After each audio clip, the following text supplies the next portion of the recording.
Did you know that holographic wills are not valid in the state of Georgia? No? Okay, let's talk about it. There's been a lot in the news recently about Aretha Franklin and the fact that she had two handwritten documents that are purporting to be a will, one from 2010, one from 2014, and her sons have different positions about which one should be most important.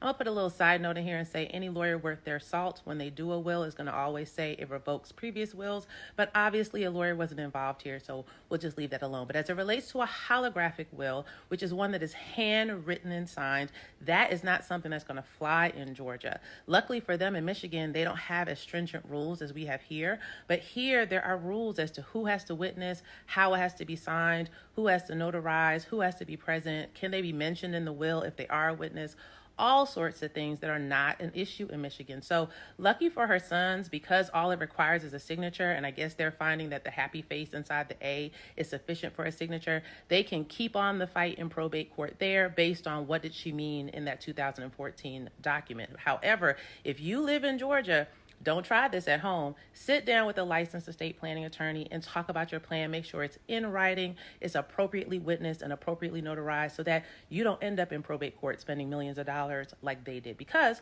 when we know better, we got to do better.